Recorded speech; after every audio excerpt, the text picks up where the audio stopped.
በዛብህ እንግዲህ በቁጥጥር ስር ውሏል። ምክንያቱም በቁጥጥር ስር አዋሉት ማለት ነው። ትላንትና እንግዲህ የነስናት ሰርግ በሰላም ካለፈ በኋላ ነገር ግን ተሰባስበው ሌሎቹ ቀርተው ነበረ። ሙሽሮቹ ከሄዱ በኋላ ከየት እንደመጣ ሳይታወቅ ሽጉጡን ሚስቱ ላይና አቶ ተሰማ ላይ ደቀነባቸው። እንዲህ ለካ ከተማ ሊሄድ ያልከው ሚስቴን ልታማግጣት ኖሯል አንተ የማትረባ ብሎ እንግዲህ ግንባሩ ላይ ደቀነበት። እባክን ተሰማ እንደዛ አታድርግ፣ ማነህ በዛብህ እንደዛ አታድርግ እባክህ ላስረዳህ ሲል ምን አባ ነው የምታስረዳኝ ደግሞ አንቺ ሰካራም አንቺ ሰው ሆነች ነው እኔን የምታታልዩ ብሎ እንግዲህ እሷ ላይ እንትን አለባት ማለት ነው። ከዛ በኋላ ቅዱሴ ተው እንጂ ደግሞ እዚህ መጣ ዘም በል አንተ ቅቤ ምላስ እሱ ላይ አነጣጠረበት ማለት ነው። አንተ ሰውዬ አብድሃል እንደዚህ ከዛ በኋላ ሽጉጧ ብሩክ እንትና መታችው ቅዱስን። እንግዲህ ሁሉም ተደናገጡ። ሰርግና ሞት አንድ ነው የሚባለው ነገር አንድ ነው። እንግዲህ ቅዱስ እውነት ለመናገር በጣም ያሳዝናል። ለነኪራ የተከፈለ መስዋዕት ቀላል አይደለም። እነሱ ሰርጉንም አለማበላሸቱ ነገር ግን ያው መሩዬም ደግሞ በድንጋጤ እንግዲህ መቶ አመቶ እየጮኸች ነበረ። እውነት ሁሉም ተደናግጠዋል። እዛ ጋር ማን አምቡላንስ እንኳ እንደሚጠራ አልታወቀም ማለት ነው። ሁሉም ሰው ተደናገጠ። ሙሽሮቹ ሚዜዎቹ ሄደዋል። ናሆሜ ሚስቱ እንግዲህ ከእናቱ ጋር እዛው ቀርታለች። መሩዬም በጣም እየጮኸች ነበር። የጽናት እህት ማለት የሰንዬ እህትና ሌሎች ናቸው እዛ የቀሩት ማለት ነው። እሷም ቶሎ አምቡላንስ ጥሩ እባካችሁ እያለች እየጮኸች ነበረ። የሰኒ እህት ደንግጣለች። ምክንያቱም ቅዱስ እንግዲህ በጣም ያሳዝናል ማለት ነው። አንዳንዴ ከመጥፎ ሰው ጋር አያገናኛችሁ ፈጣሪ። ምን አይነት ሰው እንደሆነ ያላቅም። በዛብህ እዛ ገጠር ሲያሰቃያቸው ኑሮ ጭራሽ ደግሞ ወደ ከተማ መጣ ማለት ነው። ሰርጋቸው በጣም ያምራል። የእውነት ሰርግ ነው እንጂ እንደው በጭራሽ ምንም ምን እንጃ አይመስልም ነበረ። እውነተኛ ሰርግ ነው የሚመስለው የኪራና የጽናት ሰርግ ማለት ነው። እናም ታዳሚዎቹም እንግዲህ በትልቅ አዳራሽ ውስጥ ምግቡ ምናምን ነገር እውነተኛ ሰርግ አይመስልም፣ ድራማም አይመስልም ማለት ነው። ነገር ግን እንግዲህ በሰላም በፍቅር ከተጠናቀቀ በኋላ እኔ እንደውም ቤቲና ያቺ ሶስና ሰርጉን ያበላሻሉ በጣም ብዬ ፈርቼ ነበረ። ሶሲም ደግሞ አልተሳካላትም። ኪራ ገና ለገና ከሴቶች ላይ አይኑን አያነሳም ብላ ሰራተኛዋን እንግዲህ ከሷ የማይጠበቅ ልብስ አልብሳ እዛ እንድትገኝ ይፈልጋለሁ። አሳልፌ ለሰው ሰጥ እንደዚህ መቆሜ አላይም። እኔ ሶስና ነኝ። ቤትና እንዴት እንደምመጣ አያውቁኝም። ስለዚህ እጠብቅሻለሁ። እንደ እኔ ቤቱን ጥዬ ለማን ነው የምሄደው? አንቺ ሂጂ ያለቻት። እኔ አይመለከተኝም ስለ ቤቱ፣ ግን ልብሱን አልጋ ላይ አስቀምጥልሻለሁ እሱን ለብሰሽ እንድትመጪ ይፈልጋለሁ አለቻት ልጅቷን። ከዛ በኋላ ልጅቷም እሺ ያለችና እንግዲህ ሰርጉ ቦታ ለብሳ ሄደች። ነገር ግን እሷ ስትደርስ ሙሽሮቹ ሊወጡ ነበረ፣ ወጥተዋልም። ከዛ በኋላ እንግዲህ ቅዱስና ሌሎቹ እዛው በተቀመጡበት መሩዬ ምናምን ነገር መሩ መጀመሪያውኑ እያመማት ነበረ። እንግዲህ አቶ በዛብህ ከየት መጣ ሳይባል አሀ እናንተ ሁለት ሰዎች ተከታትላችሁ ገጠር ከተማ የገባችሁት ለካ እኔ ላይ ስትዶልቱ ነበር እንዲህ እያለ እንግዲህ መሳሪያውን ከየት እንዳመጣ ባላውቅም ሽጉጡን ግንባራቸው ላይ እባክህን እንደዛ አታድርግ እባክህን ሲል እንግዲህ አንድ ሰው የሚፋለመው ሰው እንኳ አልመጣም። የሆነ ሰው መጥቶ ማጅራቱን እንኳ ከኋላ መምታት ይችሉ ነበረ። እንግዲህ አቶ በዛብህ ቅዱሴ ላይ ተኩሶበት ሮጠ ማለት ነው። ቢሮጥም ነገር ግን አላመለጠም፣ ተይዟል ማለት ነው። ምን አይነት ክፉ ሰው እንደሆነ አላውቅም። በዛብህ የሚባል ሰው አሁን እንደው የሚመታው ሰው ቢያጣ ቅዱስን ይመታዋል። እንግዲህ ቅዱስዬ ግንባሩን አለው ማለት ነው። አስባችሁታል? ይሄ ሁሉ መስዋዕት የተከፈለው ለማን ነው? ሰንዬ የታገተችው ለነኪራ ነበረ። እንዴ እውነት የእውነተኛ ጓደኛ እንደ ሰኒ ቢኖር እኔ እንጃ። እኔ የእውነቴን ነው የምላችሁ። ሰኒ ግን የሰው ጥግ ናት። ለነኪራ ያልከፈለችውን ነገር የለም፣ ያልከፈለችው መስዋዕት የለም። እስከ መታገት እስከ መደብደብ ደርሳለች ማለት ነው። ይሄ ሁሉ ግን ለማንም አልነገረችም እስከ ዛሬ ማለት ነው። ያው የፋይሉንም ቤታቸውንም አድናላቸዋለች። ግን ያ ስፒድ እጅ ቢገባ ኖሮ ያ ፋይል ዛሬ እነኪራ ቤታቸውን ተነጥቀው ነበረ። ብቻ ብዙ ነገር እና ያንን ነገር መቼም ነገር ሲያልፍ ነው የምታጫወታቸው። ፋይሉንም በስላ መልሳላቸዋለች ወደ ቤታቸው።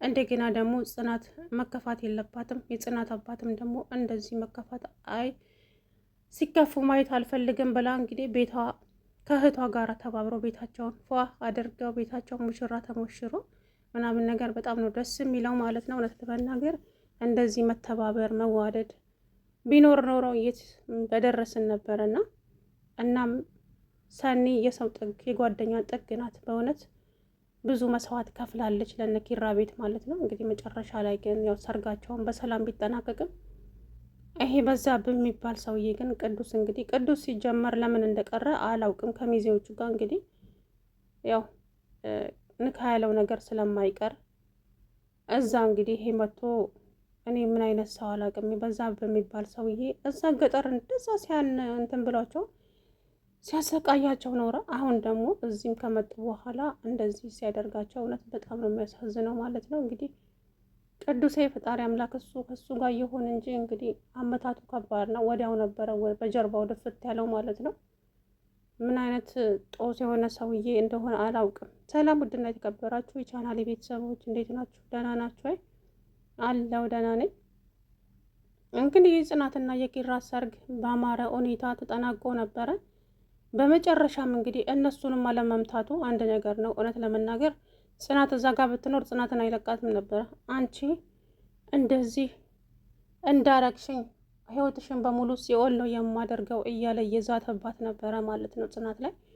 ነገር ግን እንግዲህ ደግሞ ያው በአንዱ በኩል እንትን ሲሉ በአንዱ በኩል ፈጣሪ ያለና ጽናትና ኪራ እንግዲህ ሙሽሮቹ ተሞሽረው ከወጡ በኋላ ነው በዛብህ የመጣው ማለት ነው። ከዛም ቅዱሴ ቤት በኩል እንደቀረበ አላውቅም። አንተ ሰውዬ አሁንም ደግሞ ተመልሰ መጣ እንዴ? ቆይ ምንድን ነው የምትፈልገው? በቃ ከህይወታችን ውጣ እንጂ ምን አንተ እዛ ስታሰቃየን ኖር፣ አሁን ደግሞ ተከትለን እዚህ መጣ? ኧረ እባክህ አንተ ሰውዬ መቼም ሰውን አትፈራም፣ ፈጣሪህን እንኳን ፍር። ዝም በል አንተ ቅቤ ምላስ እያለ እንግዲህ ቅዱስ ላይ አነጣጠረበት ማለት ነው። ቅዱስም ኧረ ተው እባክህ ተረጋጋ፣ በዛብህ ተረጋጋና እናውራ። ምንም የምናወራው ነገር የለም ከእናንተ ጋራ፣ እናንተ አስመሳዮች። እኔ በዛብህ ላይ ነው ስትዶልቱብኝ የኖራችሁት ለካ። እኔ ደግሞ እኮ በተለይ አንቺ ብሎ ሚስቱን ኧረ እባክህ በዛብህ እንደዛ አታድርግ እባክህን እያለች ብትለምነውም እንግዲህ ነገር ግን የእሷ ጦስ ቅዱስ ላይ አነጣጠረበት ማለት ነው። ያው ማለት እሷንም ሲያሰቃያት ነው የኖረው። እቺ ሰካራም እያለ ብዙ ነገር እየሰደባት ነበር። ግን ቅዱስ በጣም ነው ያሳዘነኝ እውነት ለመናገር። እንግዲህ ትናንትና ይፈጸማል የሚሉ መስሎኝ ነበረ፣ ነገር ግን ይቀጥላል ብለዋል ማለት ነው። ምክንያቱም መሩዬና ቅዱስ ምን ላይ እንደደረሱ ገና አልታወቀም። በእርግጥም ጉዳት ደርሶበትም ይሁን አይሁን አላውቅም። ቅዱስ መሩዬም እንግዲህ ወልዳ ልጇን ማየት አለባት። ብቻ አላውቅም፣ የሆነ ውስብስብ ያለ ነገር ነው የትናንትናው። በመጨረሻም መሩዬ ለምንድን ነው የጮኸችው? እሷ በድንጋጤ መሰለኝ የጮኸችው እንጂ መሳሪያው በእርግጥም እሷን አልነካትም።